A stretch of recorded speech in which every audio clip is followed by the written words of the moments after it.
مراد اول بن غور خان غازی 1326 عیسوی میں پیدا ہوا اور 1360 عیسوی میں سلطنت عثمانیہ کا تیسرا حاکم بنا۔ مراد اول ایک بہادر مجاہد، کریم النفس، دیندار اور نظم و ضبط کا بڑا پابند حاکم تھا۔ مراد اول کے دور حکمرانی میں عثمانیہ سلطنت کا رتبہ بہت تیزی سے بڑھا۔ مراد اول کے حاکم بننے کے بعد جلد ہی اس نے بیک وقت ایشیائے کوچک اور یورپ میں اپنی سلطنت کی سرحدوں کو وسیع کرنے کے لیے اقدامات کیے۔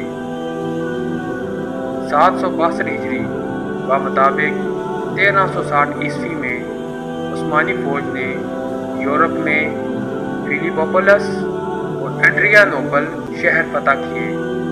ایڈریانوپل کا نام بعد میں بدل کر ادرنا رکھا گیا۔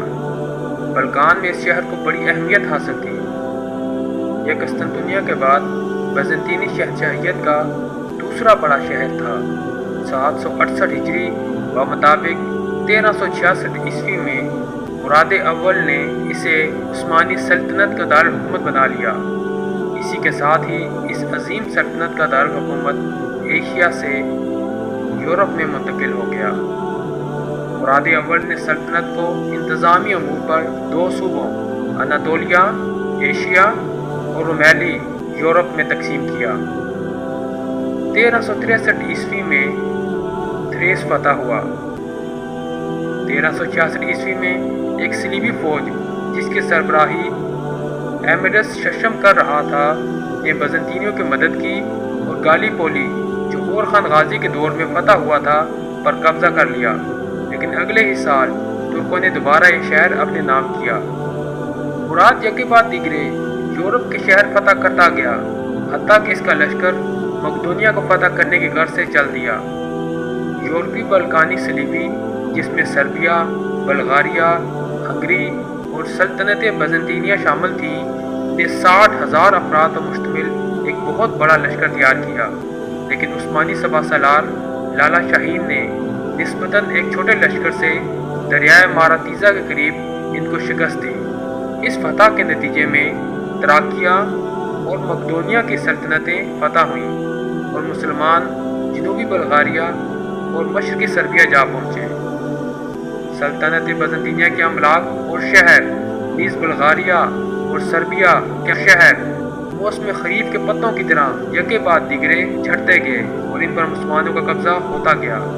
ان فتوحات کو دیکھتے ہوئے بلغاریہ، سربیا اور بیزنطینی حکمرانوں نے مراد اول کو سالانہ جزیہ دینے پر ہی اکتفا کیا۔ 1385 عیسوی میں موجودہ بلغاریہ کا دارالحکومت صوفیہ سلطنت عثمانیہ میں شامل ہوا۔ 1386 عیسوی میں سربیا کا شہر نیش فتح ہوا۔ دوسری طرف اناطولیہ میں سلطان مراد نے اپنی ریاست کو توقت تک پہنچا دیا۔ 1389 عیسوی میں سلطان مراد اول نے کوسوو کی پہلی جنگ میں بلقان میں موجود شمالی سربیا، بوسنیا اور بلغاریہ کے مشترکہ حصائی افواج کے لشکر جرال کو شکست فاش دی۔ کوسوو کی پہلی جنگ میں کامیابی کے بعد میدانی جنگ میں ایک سرد زخمی فوجی نے سلطان کے ہاتھ پر مسلمان ہونے کا بہانہ کیا۔ جب وہ سلطان کے پاس آیا تو اس نے اپنے زہر آلود خنجر سے سلطان کو زخمی کر دیا اور سلطان مراد اول 15 شعبان 791 ہجری بمطابق 8 اگست 1389 عیسوی کو شہادت کا تاج سر پہ سجائے اس دنیا سے رخصت ہوا۔ مراد اول پہلے حکمران تھے جنہوں نے آل عثمان قبیلے کو پہلی بار سلطنت عثمانیہ میں تبدیل کیا۔ انہوں نے 1383 عیسوی میں خداوندگار یعنی سلطان کا لقب حاصل کیا۔ سلطان مراد نے اس حکمت اور مہارت کے ساتھ عثمانی سلطنت کی حکومت کی کہ کوئی ہم عصر ان کی برابری نہ کر سکا۔ جنیچری کے لیے باقاعدہ تنخواہ کا نظام متعارف کروایا، حکومتی اور فوجی نظام کے لیے دیوان کی تشکیل دی، ٹیکس سسٹم میں ترامیم کی جس کی بدولت عثمانی تاریخ میں پہلی مرتبہ آمدنی اخراجات سے زیادہ ہوئی۔ سلطان مراد اول کو وراثت میں 95,000 مربع کلومیٹر کی سلطنت ملی اور جب سلطان مراد شہید ہوئے تو سلطنت عثمانیہ کا رقبہ 5 لاکھ مربع کلومیٹر تھا۔ گویا انہوں نے سلطنت عثمانیہ کے رقبے میں 5 گنا سے زیادہ اضافہ کیا۔